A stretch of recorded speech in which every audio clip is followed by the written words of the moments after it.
If you could go back, would you have not done the restructuring the way you did? Totally, done very differently. Did you always realise from quite a young age that you are talented and you've got a high ceiling for your potential? Regardless of talent, I think one of the things that was very evident early on was the self-discipline and the drive. And so for me, when I chose to play a game in like the broadest metaphor, then I wanted to do really fucking well at it. If there was a founder that's starting out sort of with the best intentions to build a good business, what are the fastest ways to destroy that business? Your job is to build the organization to execute on that strategy and to achieve that vision, not to do all the jobs yourself. My mum basically said to me, and she's like, I don't know who you've become, but you're an asshole. It was this sort of wake up moment for me.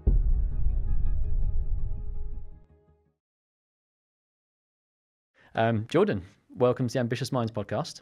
Thank you very much. It's a pleasure to be here. Yeah, and for those of the listeners that aren't aware of you at the moment, could you just give us a quick sort of introduction to who you are? I've spent most of my life being a founder and entrepreneur, like basically being a founder of predominantly tech startups, but not exclusively. And then after one lucky exit, having made a bit of money, I then transitioned to the investment side, initially as an angel, writing small tickets into predominantly UK, European startups. And then I parlayed that, I wouldn't call it track record, but you know, that track record into becoming a professional VC. So then became a managing partner at a global early stage VC fund, started deploying money and found out that wasn't really for me, and then moved into company building. So I then really have spent the last 14 years of my career running a company builder or a venture studio. So where we ideate and try to launch 4 to 6 companies a year in parallel. Did that, and then recently exited my shares from that, or partially exited my shares from that in June last year. Took 6 months off, did a lot of soul searching. What am I going to do? And then now have recently, and a surprise to me and many others, have landed myself in a CEO role of a beauty business called Cowshed, doing a sort of private equity style turnaround and hopefully scale up an exit of that brand. Awesome. What was the soul searching period like? Oh man, it was it was pretty dark. It's sort of, you do the traveling piece and it's lovely, not to be sort of needing to get a job straight away. But then well, at least for me, it was like, I'm sort of mid-40s man and I'm like, what am I going to do with my life? And I didn't really have a clear answer to that question. And you start having a lot of coffees with people and you start exploring your options. And at some point, my wife's going to work every day. I'm walking around the house, trying to like fill my day. And you realize that it's like, who's free for drinks at like 3 p.m. on a Tuesday? Like not many. And there are good days and bad days in that process. I think there are some good days where, you really relish the freedom and the self-exploration and the time, like the luxury of time. And then there's the sort of bad days where you panic, where you're like, oh my God, I'm a fucking loser. Like, what am I doing? I've got nothing. Like, what am I going to, like, I don't like midlife crisis style. Like I'm 40, I'm a parent, I've got a daughter. Like, seriously, what am I going to do? Because at some point I need to go out there and do something. And at this point, money wasn't the issue, by the way. So no, we're not totally financially free, but it's not like it wasn't a pressure. I could have gone for multiple years without really earning, but we're not in a scenario where I'm like, I'm done. I'm not post-economic. And so therefore the question had to be answered. It wasn't a switch of, okay, I'm done professionally, and if I choose to do that, it's entirely optional. I can now just focus on my health and mental well-being and what impact I want to have on the world. That wasn't really where I was at. It was more of a case of, I'll need to do something again. What is it? And so managed to end up getting into a good place, not just where I landed, but like mentally answering that question. But the process of answering it was pretty tough. And I would have hated to do that without having the luxury of taking the time. I think if I had to go get a job, I would have found myself earning somewhere else. And then, basically deep down feeling quite frustrated that I'm not following something with purpose and I'm not really sure where this is going, but I'm bringing money in the door. And I don't want to be trapped by whatever I do. Was there a conversation during that period or something that you asked yourself, which was like the eureka moment in terms of, that sort of helped me to work out what I want to do?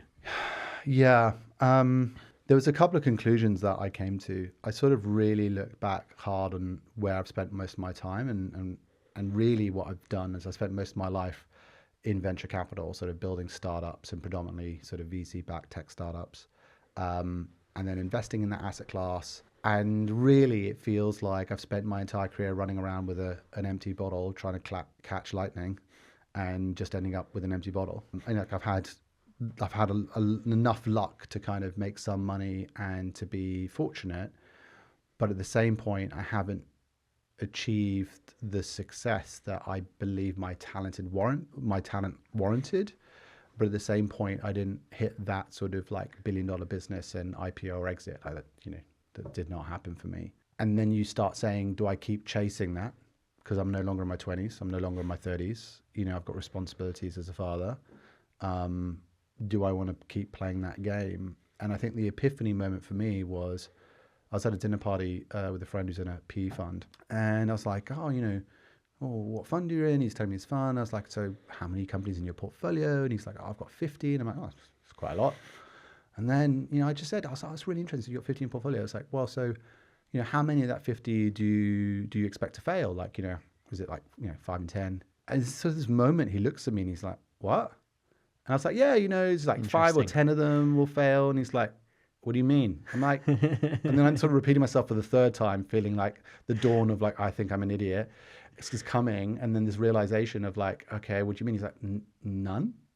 And I was like, okay, cool. And he's like, would you? And he's like, Jordan, we buy businesses on the smaller end that are doing like 100 million revenue, on the larger end, $1 billion in revenue. Wow. They're all profitable. We would actively have to try and set the business on fire for it to go to a zero, right? There would need to be some sort of meteoric, like end of the dinosaur cataclysm, external factor that killed some of our portfolio companies, or we would literally have to set it on fire. It's like, look, there are some portfolio companies we don't make as much money on as we would hope, but like we don't lose money. And there's this sort of moment where you're like, oh, and like the analogy for me was like, oh, okay, I've spent my entire career in the casino throwing dice at the crap table, going, come on, the next one's going to be the big one. And I suddenly looked at a guy across me and was like, so you're the house? Yeah. And there's this epiphany of like, oh, you can just choose to be the house. Why are you choosing to play this game? Because that's where all the innovation is. I mean, there's reasons why, but like, I think for me, it was this case of I got to my life stage and I realized like I was done with it. Like I was done with that asset class. I was done with, trying to chase and catch lightning. Statistically, I'm like the dilute, like I know that sort of, reality distortion feel that most founders have at the beginning of like, oh, the stats, right? Someone will tell you like, oh, the chance of becoming an IPO in $1 billion business is like statistically 0.001. You're like, yeah, but it won't happen to me. Like I'll be special. I'm super talented. And I think as much as well chasing, like you say, the innovation, you want to kick a big dent in the world. You want to have a huge impact. You want to, bring to market by definition, next generation technology or whatever it is. There are good reasons why you might end having to play that game. But I think so much of my identity and self worth was tied up in that asset class. And I had drunk the Kool-Aid so long and hard. And I'd preached that book, that gospel of essentially like, if you're not building a VC-backed business, you lack ambition or you're a loser. And like I had drunk that Kool-Aid, and that's kind of where I was. And there's this moment, my sort of come to Jesus moment in that was just being like, that's stupid. Like I'm done with that. I'm putting down like the Kool-Aid, and I'm like, no, I want to play a different game now. I want a game where I can deploy my talents and my skills and my passion and my work ethic. But like, I want the odds of the house. I want like a 1 and 2 odd that I can get a really good return. Or 1 and 3 odd. Like that would be infinitely better than the odds that I was doing before. And so I actively made a choice to do that, which then leads me away from, all of this identity and where I'd spent all my time and all my career prior to. So you're now in PE? Well, yes, sort of. Yeah. I mean, Cowshed's not owned by a PE fund. But we have an owner. It's actually really an entrepreneur, an entrepreneur, amazing guy called Charlie. But the game I'm playing is basically that game. I'm not doing the 0 to 1. I'm taking a business that's, basically has a great brand already. Like it's has a great brand, yeah. Is doing circa 10 million in revenue, which is a lot smaller than people think, given the brand equity. But that's why it's a turnaround situation. Yeah. And then basically trying to build a machine and the operation to unlock the potential of that brand. Like, can we just basically not grow, but like monetize the shadow of the brand equity that exists in Cowshed? And if we do that and we get to something like 80 million of ARR in revenue, 13 plus of EBITDA profitability, and some brand heat in some core markets like the UK and the US, then we are in a very acquirable zone. And there are many buyers in the beauty industry that acquire. And the other benefit of the beauty industry is that the multiples in which strategic buyers buy at are like 3.5 to 6.5 times revenue, not EBITDA. So 80% of acquisitions that happen in with the beauty space happen at an enterprise value of $300 to $700 million. That's still significant. Wow. You know, if you apply that math, right? So 80 to 100 million times that by 3.5 or 6.5, that's basically the range you're playing in. If you get a bit above that, you know, if you're doing like 200 million in revenue, you're kind of unacquirable, because then the number of buyers that have that amount of multi-billion of cash, dry powder, able to deploy, and if they do deploy it, people will get fired if it doesn't go well.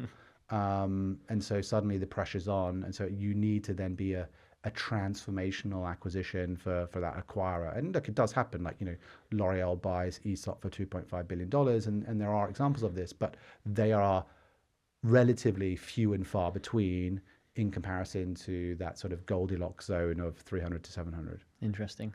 I actually want to go back. It's called Ambitious Minds, and I want to sort of focus on one thing that you said earlier on, which was about sort of fulfilling your potential. Did you always realize from quite a young age that you are talented and you've got a very high potentials, high ceiling for your potential? How do you answer that question without sounding like a douche? I mean, this is I hope that the audience, given the name of the podcast, are in this sort of very ambitious space. Look, regardless of talent, I think one of the things that was very evident early on was the self-discipline and the drive.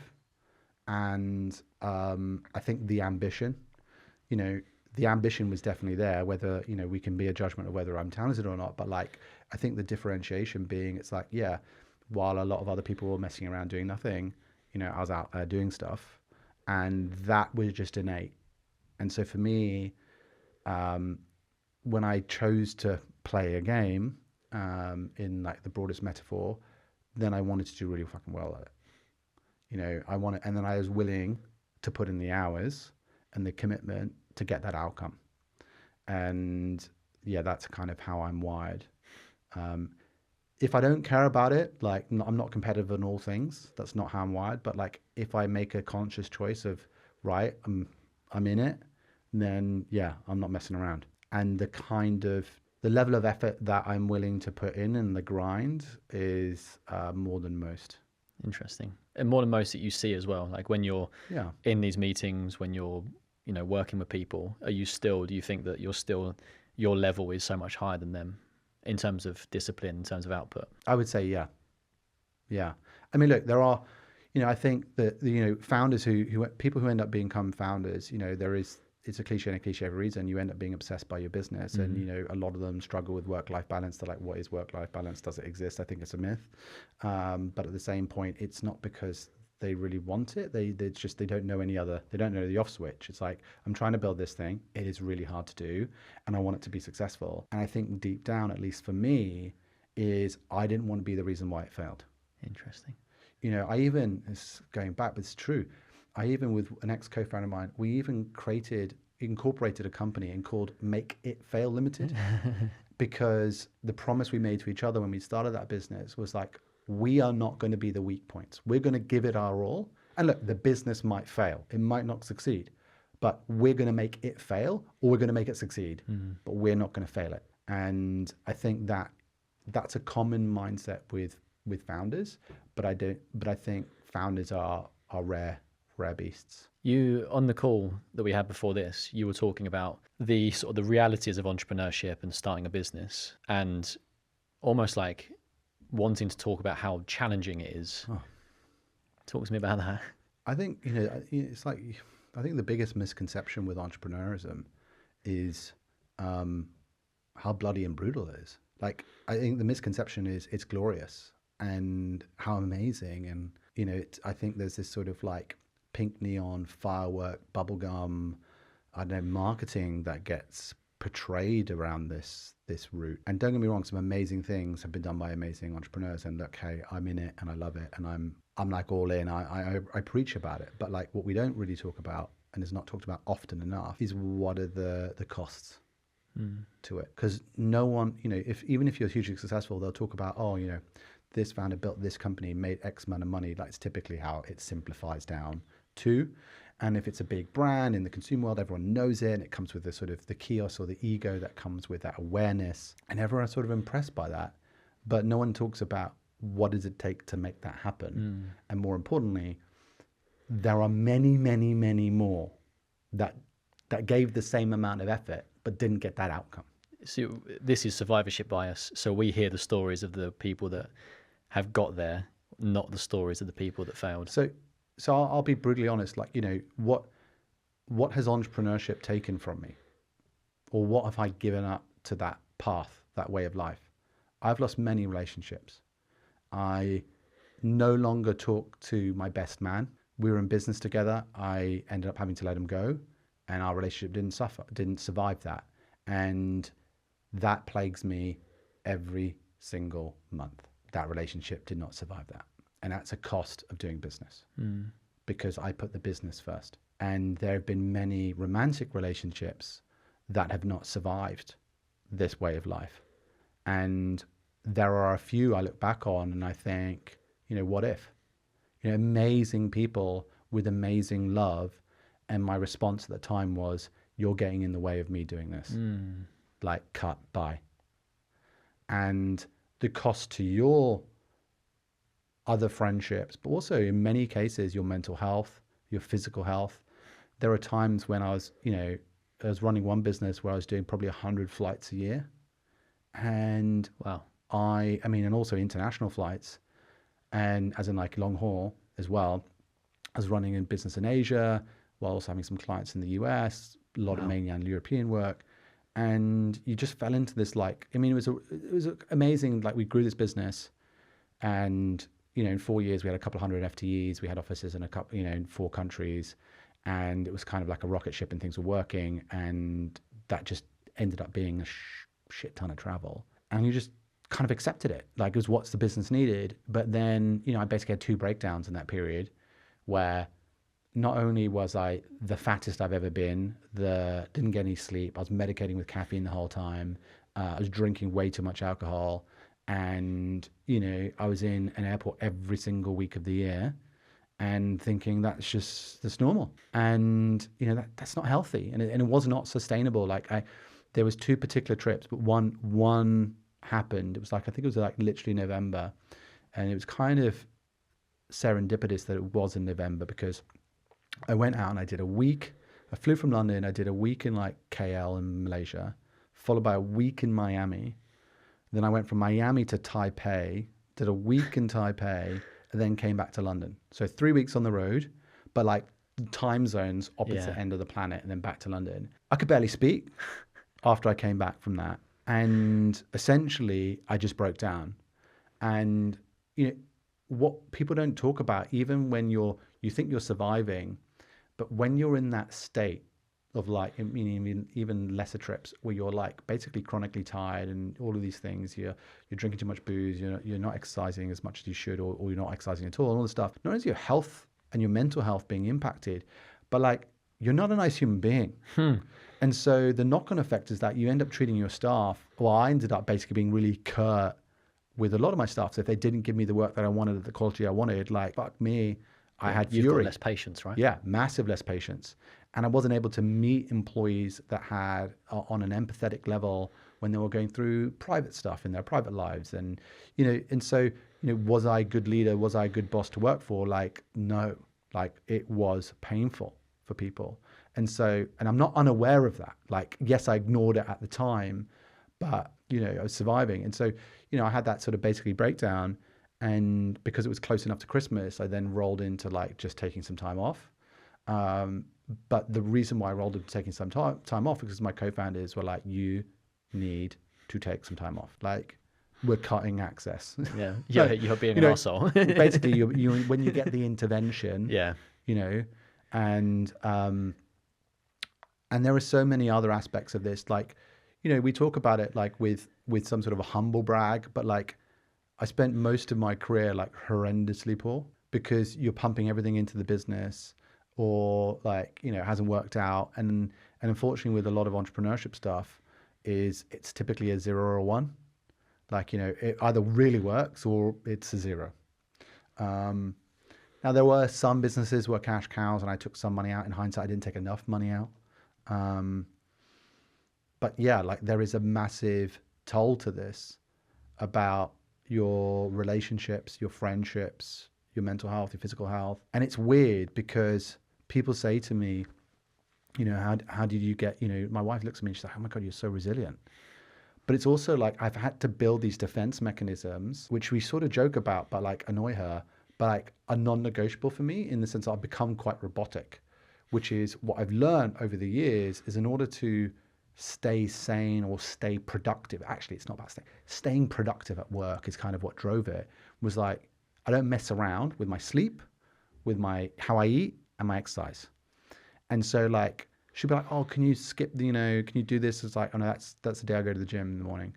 It's like, yeah, but you know, our daughter, I'm like, I'm fucking going to the gym, because I've had to ingrain this need of like, at least 3 times, ideally 4 times a week, I need to do this to get the exercise in, to stay performing. I need to go to bed, I need to get my sleep, and I need to eat well. is that now, by the way? That's just how I operate now. It's my was OS. this when you were in this period where you're flying all over the world? Did you have any of this in your routine? No, so I started implementing it. So, you know, in my 20s and 30s, it's like, you know, I didn't have that discipline, and I basically just got burnt out. And then my response to that was, I now need to build this like schedule and this discipline to like compensate. So the answer wasn't, oh, let's work less. The answer wasn't like, you know, let's get some work-life balance. The answer was like, I need to build, you know, safeguards in to operate at like an optimum level. Yeah. So in this sort of like, you know, growth hacking type world, or in this sort of like, you know, how to become super efficient, it's the minor stuff, from like all the tooling, from what like software you use, through to the big things that move the needle for me. And it's like, basically, let me put it this way: your physical health and your mental health are connected. Your personal life and your professional life are connected. Doesn't how much, like, you can't separate them. They are one and the same thing. All of these things are connected. And so if you haven't got your physical health and your mental health in check, and you're not sleeping, you won't perform well at work. Mm-hmm. And so it took me quite a lot of years to realize that. And so then it became part of like, oh, this is how I perform well at work. Therefore, these things are non-negotiable. And I've become a robot to my schedule, which my wife hates. But it's been a like maybe an overreaction now, because I'm not doing, but like, it's now just part of who I am, of trying to get out of that hustle culture and survive. And now preventative measures, so that I'm not going to get there again in the future. Yeah. Because like, when you were going through you talking about the flights, by the way, like, I've become very aware of my sleep in the last few years, and how detrimental bad sleep or lack of sleep can be. Mm-hmm. If you're flying all over the world in different time zones. I've worn a Whoop, for example, to track it, and I know it's like everyone now is becoming a lot more aware of their performance, their health, and a lot of the key core pillars are to do with diet, exercise, and sleep. Yeah. And it's quite funny now that you get more founders that are actually talking about run clubs that they're part of, exercising more, not drinking alcohol, electrolytes in the morning, you know, all the productivity hacks like saunas and cold plunges, all those sorts of things, but creating the systems so that you are performing optimally, because you're going through a lot, right? Look, I think they're great, but like, you know, in the early days, to put this into context, right? So if you know, now there's Huel, right? Before, the original Huel was a company called Soylent, right? Which was actually a Silicon Valley, a YC-backed startup. And, you know, I started drinking Soylent and importing it from the US, because I was like, oh man, like, how do I how do I eat well? Like, how do I get my nutrients when, I'm so busy and it's like, I'm traveling. So I could take powdered food. And I mean, what kind of weirdo is like, okay, if I'm doing flights, flight food's not great. So I'm just going to like shake up a powdered meal. And, I got on the sort of the tracking stuff early, but like, there's so much things that I did. And I remember there's this distinct moment. Someone gifted me the now like famous Matthew Walker book, Why We Sleep. And I was ironically on a flight back from Asia, I think it was Singapore back to London, reading this book. And I read the first 2 chapters and like my takeaway is like, I'm going to die. That's literally what I was like, I'm going to fucking die. Yeah. And as much as the other stuff is more driven by like, productivity gains, efficiency gains, I remember reading those first 2 chapters and being like, look, and then comparing it to the life that I was leaving, where I was like, I'm constantly changing time zone. I am constantly medicating myself with caffeine. I don't really have any consistent, and I was like, and I've been doing this for years. That was this sort of aha moment of like, oh my God, if I don't change this, like I will basically, but that was my takeaway. It's like, I'm going to die. Yeah. And so I remember coming back and then like ruthlessly changing. I actually restructured my entire company because of it. Wow. I was like, congratulations, you're now the MD of APAC. Congratulations, you're now the MD of Europe. Oh, interesting. That's a good way to motivate you to delegate more. Yeah, I've always struggled with that, but like, and that's been another journey. I'm getting much better at it. But, I rushed into the intention was right, but then I rushed it. I should have restructured the company a long time before, and it ended up being great that we did it. But like, I did the classic founder thing of, I want to do something. I'm really impatient, so let's move fast. And, I moved too fast. And it's like, it's fine. The sort of Mark Zuckerberg quote of move fast and break things.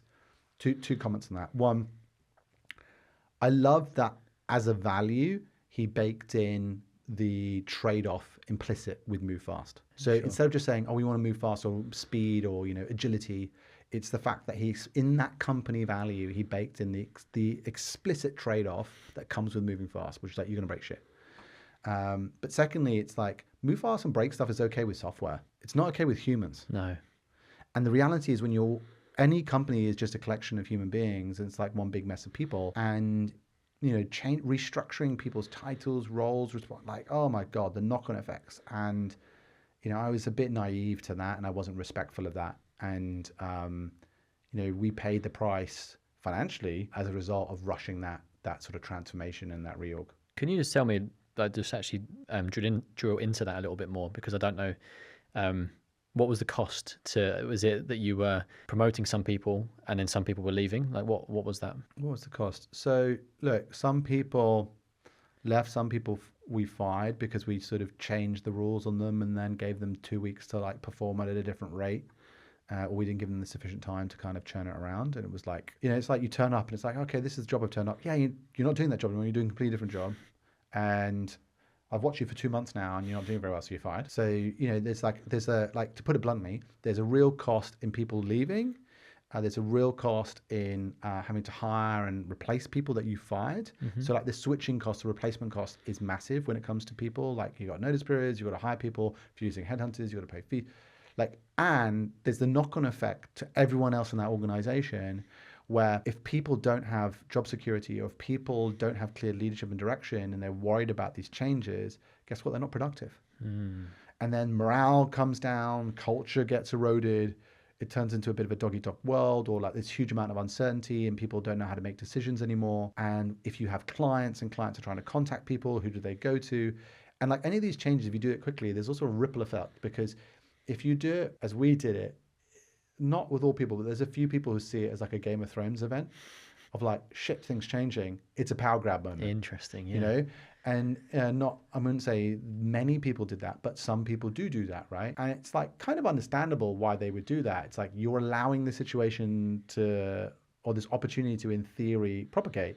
And they're just like kind of, from a first principles point of view, like, oh, okay, they're just going to take advantage of it. Why wouldn't they? Because if it does work, they're great. They get the promotion or something else happens.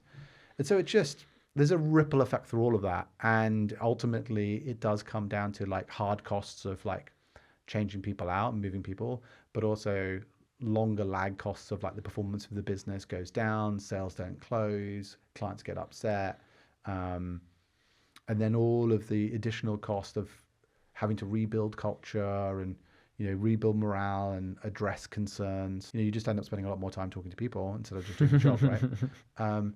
But like, this is all our fault, or it's all my fault. So if you could go back, would you have not done the restructuring the way you did? Totally, done it very differently. I mean, I think the desire to do it was the right desire, but you don't rush stuff like that. And you have to understand that when you're putting people, it's a bit like, let me put it this way, because this is another mistake we made, but it's a good example. If someone's working a job, let's say, we're in November now. We're in November, you started, we're very clear about your KPIs, we're very clear about your incentive structures. So we say, okay, we've got this bonus system, this is how it works, this is how you get remunerated. Cool. You've worked the full year, we're getting into November, you're coming up to your end of year review. And I'm like, oh yeah, just let you know, we've changed the incentive systems now. Your bonus doesn't work like it does before, it's now changing. Like, that's a dick move, right, basically.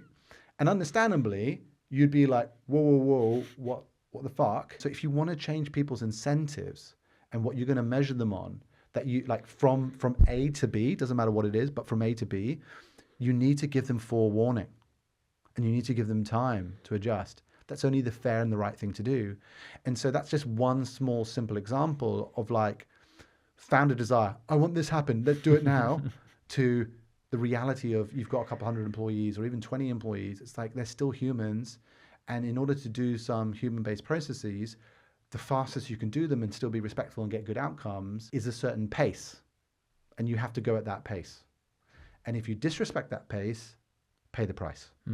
That's really interesting. And I hadn't actually thought like the big knock-on effects that these decisions have within the culture. I've actually heard you speak before on a podcast about culture. Is it something that you were conscious of when you were creating businesses, or is it something that now you're more cognizant of? In the beginning, didn't think about it at all. You're like so excited about being a founder and building. So you're like, let's just build stuff. Let's do things. And you sort of rush off with that naivety of like chasing your tail, just doing random stuff and like just trying to be busy and the excitement of that. And then at some point, you get a business that works enough where you're like, oh my God, I'm hiring people. And it's not like two people, you've actually doing some more hiring, and then they report to people. It's not just like, it's not just you 5 people in a room. And then it's like, you have to start thinking about who reports to who and management. And then it's like, oh my God, I've got to figure that out. And so suddenly you're like, and I didn't have any prior experience of like working in big companies where it's like, there was no thing I could emulate or clone from previous experience. So then I'm like, okay, how do I do this? And I didn't have ChatGPT back then. And it was like, how could this be? And then you're like, oh, we'll do, and then you think, oh, we can do it our way. And you sort of make it up as you go along. Yeah. And then inevitably that doesn't go well. But you learn as you're doing this stuff and you kind of iterate and like get feedback. And then at some point, if you get an even more successful business and you've got like 100 employees, the stuff that basically everything breaks into the point where you're like, actually, we now need to do this. But luckily you have resources at that point. Like you actually have money as a business of that sort of size to be like, okay, we need an HR director and we can hire someone to think about this. And so we start building out a team. And then you're thinking about how do we do recruitment? And by that point, you've experienced like how hard recruitment is, but also how important it is. And then you've talked about incentive structures and you're starting to get this grips on it. And then I think for me, that phase was, I'm going to start reading a lot about this because this is important that I get this right. I intellectually knew it was important because I'd had enough experience of it going wrong that I was like, I now need to like not make it up. How do I get what's like best in class? How do I get like the Cliff Notes version of this? And so you read a few books and you read a bunch of blogs and you kind of connect that with your past experiences and kind of go, this is what I think how it should work. And you start to deploy that and you get more experience. And then really, I think the fourth phase comes with like just maturity and time.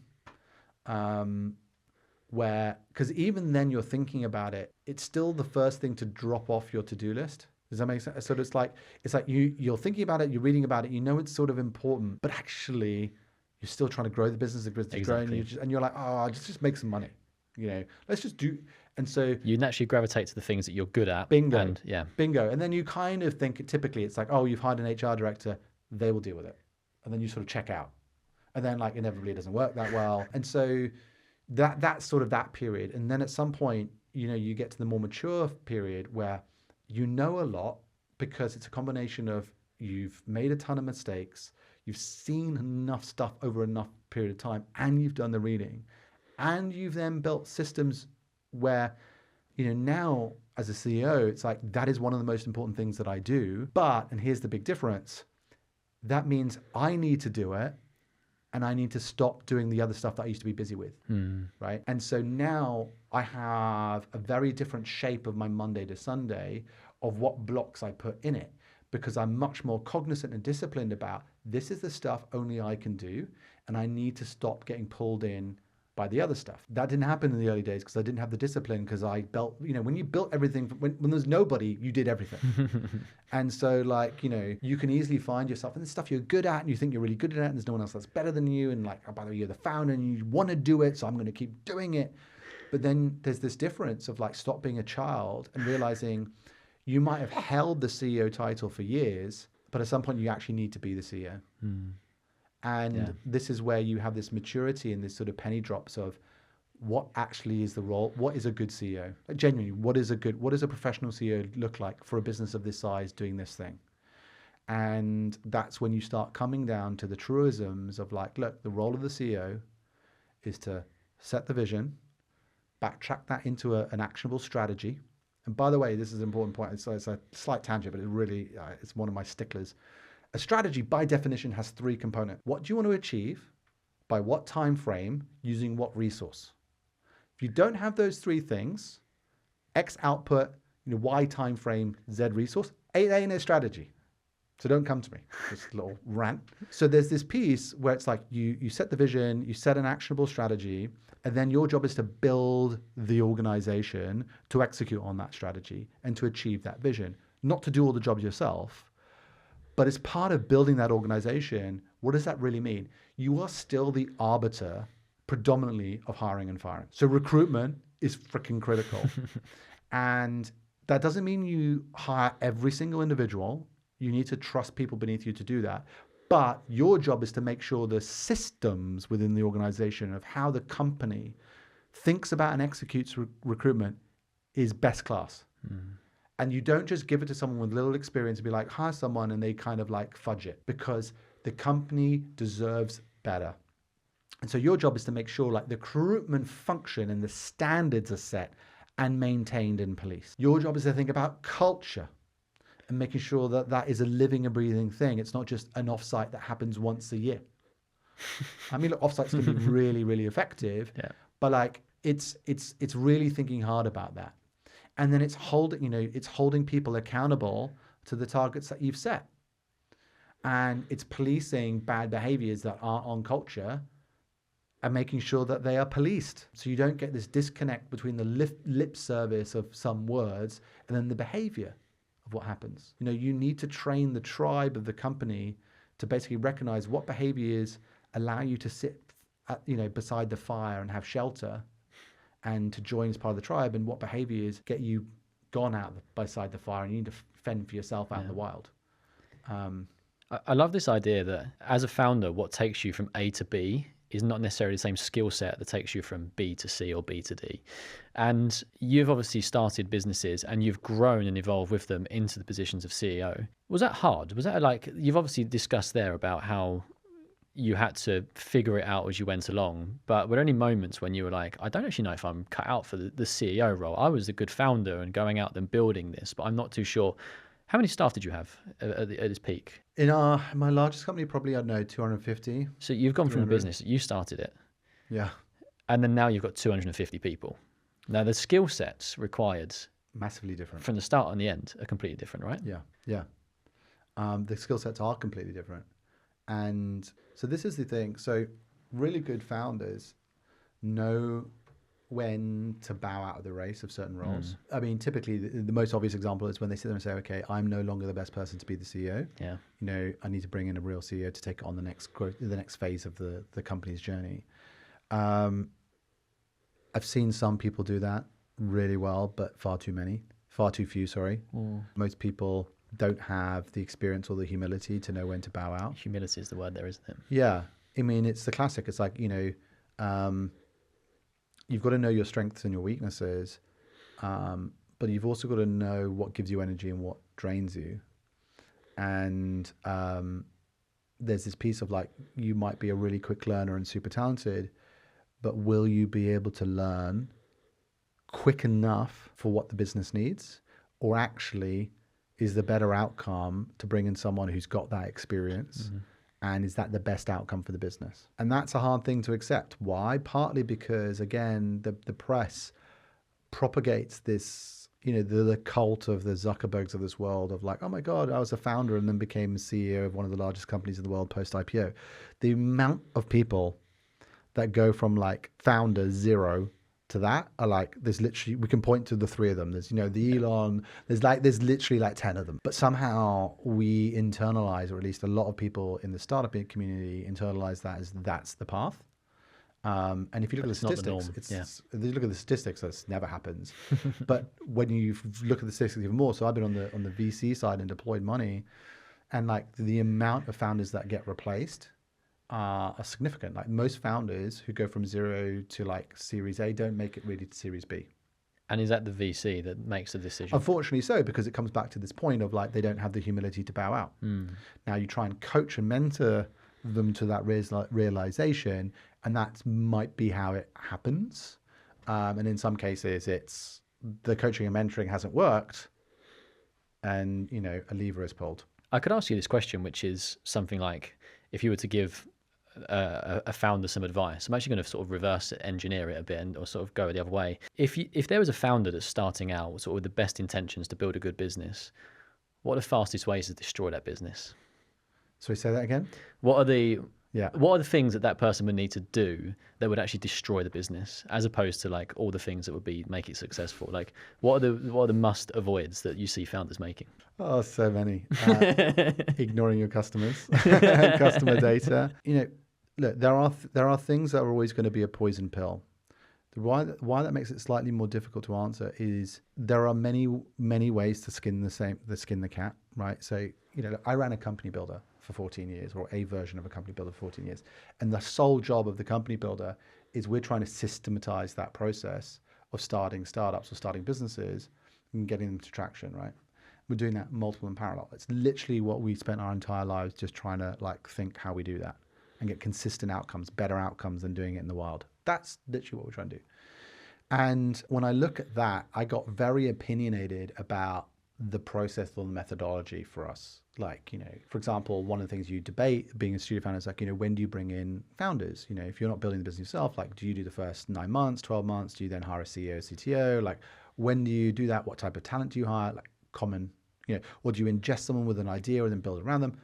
These are like many different models. And I feel very passionate and strongly about what I think is the model that works there. But the reality is, that's based on my experience and my opinion.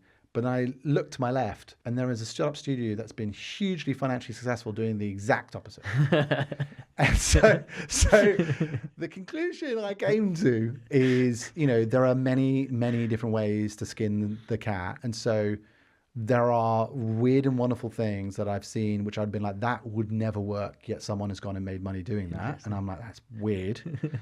But you can come to the basic things of like, how do you really kind of make it super hard for yourself? Like never listen to your customers, never look at customer data, and there's different things. If you're raising money, you can do that really badly. Yeah, it's like, and again, it depends on the type of business you're building, because, the VC route, which is not the only route, by the way, it's actually one of my epiphanies of like, oh my God, I've spent most of my time chasing that. And weirdly, I've made all my money not doing that. So like the companies where I've made my money have been things like I built in this agency. I was like, that's not VC backable. It's like, that's kind of where I made my money. Like, God damn it. I ignored it. I was like, this thing is just a stepping stone of me taking the money to pump into more VC stuff. But so what I mean by that is like, it's really hard to answer that in the generic.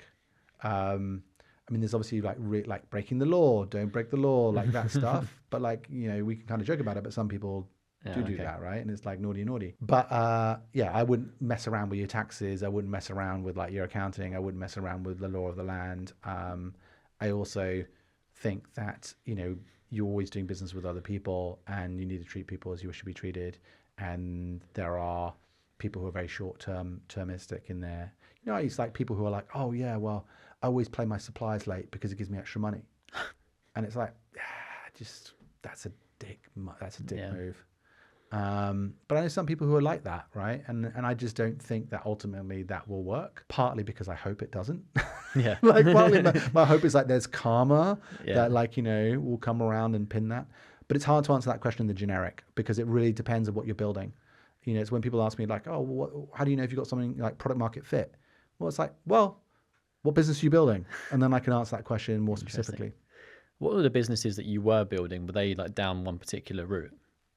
No, so weirdly, in hindsight, I would have made way more money if I had a very clear investment thesis. Like if we were just building like e-com brands or just building, B2B SaaS, would have been way more money because, you would have had this amazing thing called compounding. Like we know what compounding is in terms of money, but like compounding works in terms of reputation, deep domain skills, network. And so if you basically build the same thing again and again, and you do that for 10 or 15 years, your odds of succeeding, they just compound. Yeah, but I work in public markets. So I'm a wealth manager, professional investor, and we love buy and build businesses. And like there's one that probably installed the fire alarms in here called Halma. It's this amazing company, but they just go out there and any competition that's small, they just buy it and then they just integrate it into their business. And they essentially are able to then improve the profit margins of that because they benefit from economies of scale, et cetera, et cetera. But they do one specific thing, which is fire safety regulations of buildings, and they are hugely profitable. One of the UK's biggest companies. But there's thing. Anyway, so I did not have that foresight and wisdom to create a really sort of focused investment thesis in our building. And so, across my co-founders and I, we built a really eclectic mix of companies. So to give you some examples, we built a corporate innovation consulting business, which is the one we sold to Bain. We built a North America's largest marketplace for new and used shipping containers called Box Hubs. If you want a 20 or 40-foot shipping container, we got you. Interesting. We got your back covered. We built a startup accelerator network called Startup Bootcamp, which is akin to sort of Y Combinator, sort of a pseudo investment vehicle. We then had some like VC type funds under the umbrella, so pure investment asset management. And then what else we built? We built a new and used car auction marketplace. Interesting. You've done everything. So in France, built a couple of e-com brands, one in paint, one in jewelry. Built a insurtech business in the Nordics. So, but like, and then like weirdly, some of the, business that was founded just before I left Rainmaking, my previous business, which they're now running themselves, is like it's a logistics business. It just moves vehicles around Europe. Interesting. So it's like you want a car moved from France and Germany, they just drive like there's literally it makes money. Yeah, I love these boring businesses. Yeah. It's like, honestly, that's when you go into the PE world now, actually, that's kind of Cody Sanchez. If you've come across her on podcasts, but she's talking about like these old school boring businesses that are just all over it. Yeah, cash generative. And you can buy them for relatively, because they're like boomer businesses. They've been like operated on small family scales.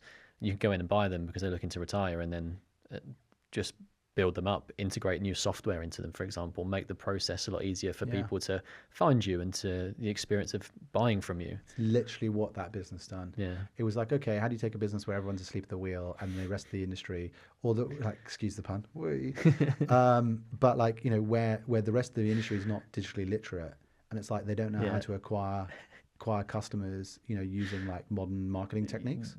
The World Wide Web. Well, basically, like it's like how do you go and do like automated cold outreach emails and like cold calling, whether it's integrating stuff like Apollo and Clay and all this kind of stuff that is like off the shelf now. And so they can get a lead gen magnet which is profitable and scalable, and the other guys don't know how to do that. And then it's like, oh cool, let's do a little bit of software to do some intelligent routing, and they're like, no, the old guys are just like, we've asked Dave to take this car from Poland to France, and that's it. Dave's on the trip.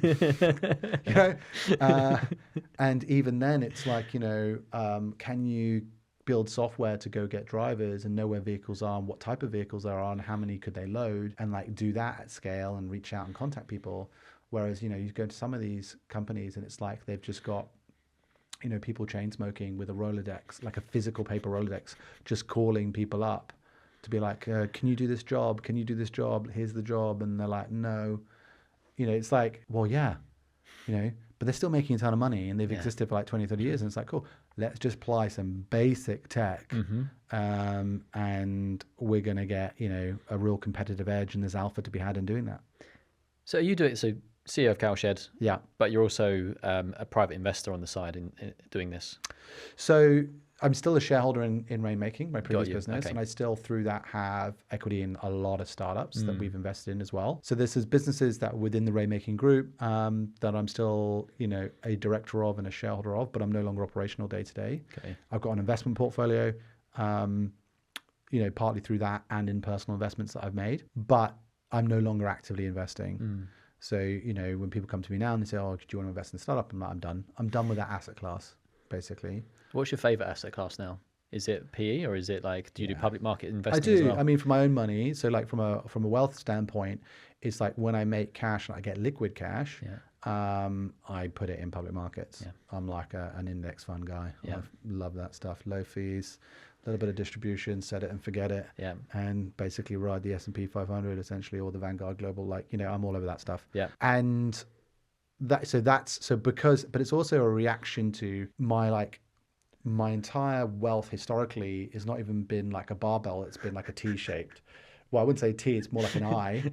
It's basically all been in this insane venture capital asset class. Which could go bust or not. Yeah, basically. It's basically been in startups I've been building or startups I've invested in, right? And it's all like here. It's all like 0 to 1. Yeah. And I've had nothing outside of that.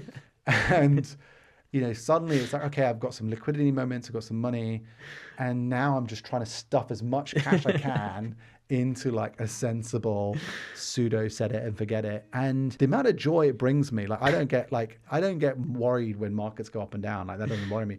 But I just love like clicking into like the portfolio and being like, dude, I made, I'm just gonna make up a number, like 50K doing nothing while I slept. Isn't it genius? Absolute genius. Yeah, and you can see it live pricing as well. Yeah, Unlike when you're in the startup world or whatever, and it's your time horizon is much longer. If you make money from it. But it just gives me, I have to say, it gives me a lot of joy of like that compounding thing. It's like, okay, whether it's 7 or 10% or more, year on year, and it's just like I did nothing. Yeah. Oh my gosh. And if there is an emergency, you can fall back on it. You can. I mean, like worst case scenario, the timing goes wrong and you have to liquidate when markets are low. But like, it's not like that. People, from what I used to spend my life at, like that is a luxury. It's like you can actually get money out because I can never get money out, like ever. When I work with a lot of entrepreneurs, and this is one of the common pitfalls I see is all of your eggs are in one basket. Yeah. You've got no diversification strategy at all, even like pension funds, for example. And that is if your business is making money, the number of people that are now much older in their life and they're like, okay, I now want to start thinking about what comes next. A bit late. And it is a bit late, exactly. So, as you say, the compounding effect of the tax savings on when it goes into the pension and just time in the market. But they get to like their 50s and they're like, yeah, okay, well, my business is my retirement. And you're like, well, are you doing $1 million EBITDA? And if you're not, then it might be quite a difficult business to sell. And then you're like, oh shit. Yeah. So what am I going to do? And so, but they've not sort of created those pots outside of their business. Everything is, it's all or nothing. Yeah. And that's one of the things that I try to coach and to educate people on is like, let's start to, in the good years, get some money out of the business and then start preparing for the future. Well, I'm glad you're doing that, Jay, because like in all seriousness, it's needed. That education, that coaching is needed. That wake up call is needed. I wish I'd found that a bit sooner. And you're one of the lucky ones as well, because we spoke about survivorship bias. Well, you've been through the successful exit. Yeah. The majority don't. Yeah. So I've been one of the fortunate ones for sure. And so for me, it's kind of intriguing though, because like you're talking about compounding. It's like my wife and I, we have a junior ISA for our daughter, right? And we max out every year. And I'm just looking. Pension as well? Pension for our daughter? Yeah. And you get tax relief on it as well. I did not know You can put £2,880 in and they gross it up to $3,600. Great advice, thanks. Yeah, there you go. Definitely do that. By the time they get to 18, with all the growth, they might never have to contribute to a pension ever again. Like, I'm not joking. I mean, we're watching her ISA, and like my wife and I kind of look at it, like we track it, and we're like, we should probably stop putting money in there. Like, there's a still piece of like, she don't need no more. Yeah, Like, and, she and, good. and that is legally going to become hers when she turns 18. Yeah, I know. But there's this weird piece where like, maybe we don't top it up this year. Maybe we skip a year or two. Like she's gonna be fine. And so, But it's important though to have those conversations though with Yeah. your daughter when she is old enough to understand, what money is and understand the value of it. Because there's going traveling and blowing it all when you turn 18, or there is this is a house deposit. This is this is going to help me with my own startup venture, for example. And it's important. I mean, in fairness, how I got into the entrepreneurship game was a byproduct. I don't talk about this often, but my first job out of uni was actually investment banking. Sort of quickly breezed over that, pretending I didn't do that. But I did that for 3 years, and got paid very, very well to do that as a 20-year-old. And it was because of that I then had the financial wealth, the personal wealth, to actually have a crack at the entrepreneurship game, where I could afford not to take a salary. I could afford to invest a little bit of money in businesses and like be okay. And that was a huge privilege. And honestly, if I hadn't had that wealth from my first job, I don't think I'd be sat here talking to you today. Interesting. I think I would have had to have gone back into a job, and the only skills that I had was a finance. So I would have gone back into like some sort of form of banking or something. But from the sounds of it, you were talented and had very big ambitions. So you were probably going to do whatever you did. It doesn't have to be finance, right? I don't know why. I should probably wouldn't say this on a podcast, but why not? There's so many colleagues of mine who I left in banking, right? And back in the banking days, I was like, they're not very good. Jay, it's like, because also like in banking, especially back when I was in banking, they ranked you. Yeah. Like, as an analyst, it was like you're number one analyst, number two. Why? Because your bonus was literally like a sort of, it was sort of this massive J curve of like, if you're ranked, you're getting maybe, 1.5, 2 times more than the guy or the girl beneath you. And so like the dog eat dog nature of like, actually being the best and seen as the best, was a big financial difference. Like, I'm not joking. Like, when I was 20, like straight out of uni, my first bonus was like 50 or 60K. Yeah, that's massive for someone who comes out of uni. Yeah. I mean, I was on 6 figures in my first year. Wow. And so but like the bonus element was always going to be a multiple of your base. Yeah. But you didn't get that if you weren't top tier. And so it was a dog-eat-dog world. And so there was a lot of people we knew who were like, okay, they're sort of like, middle of the pack type people, but they stayed in the game. And I look at these people now and like, they're a lot wealthier than I am. Oh, no. Well, again, compounding. Yeah. You stay in that industry long enough. Like, I couldn't have done it. It's not where I've got my purpose and my passion. But like, part of the reason why I left financial services investment banking is I didn't want to be that human being. And, I looked at the MDs and I was like, you're all phenomenally wealthy, like you're financially successful, but I don't want to be who you are. It's not to say they're bad people. It's just not who I wanted to be. I want to be tired. I want to be annoying. I want to be flying all over the world. Well, it's not. Yeah, exactly. I want to be burnt out. But it's not about the work ethic. But yeah, let me expand on that. It's a good point.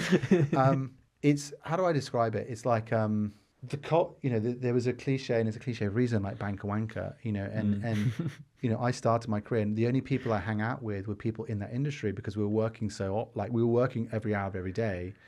And then there's this weird echo chamber. There's an echo chamber of who you start talking to. And basically you're like, even in financial service, there's like front office, back office. And then there's people who work on like the equity side, and they're like traders and like whatever.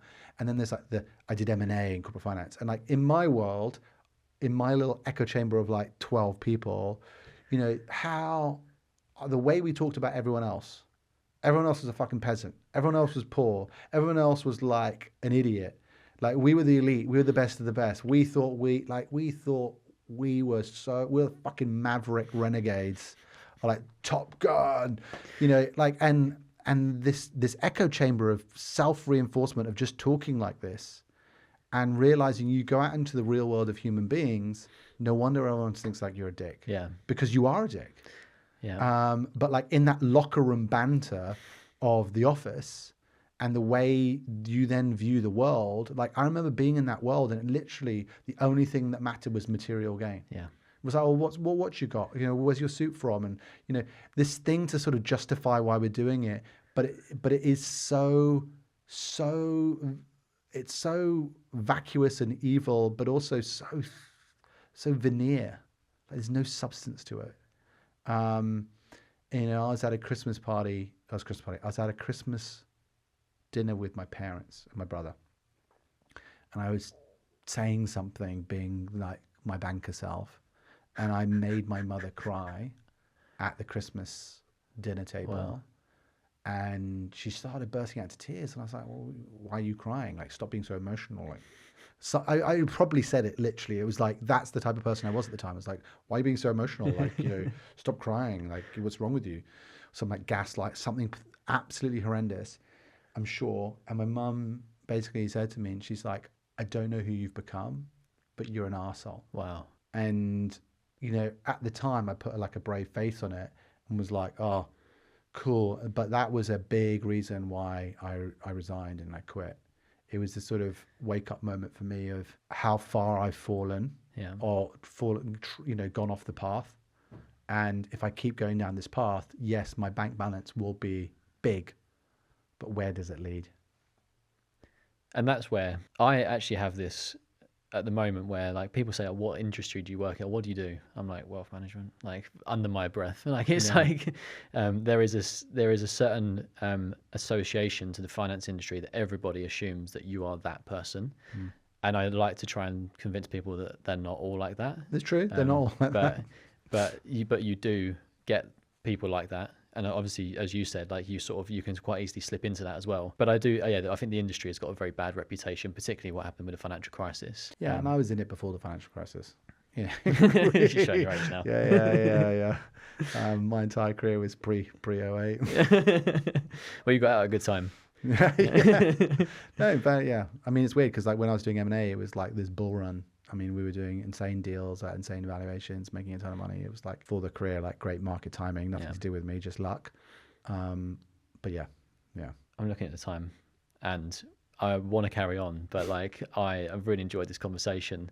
Maybe there'll be a part 2 at some point, but this has been genuinely like a lovely conversation and hopefully a lot of advice that people can take away from it. So I really appreciate you for your time, Jordan. Jay, thank you so much for having me. It's been a lot of fun. Good. So thank you.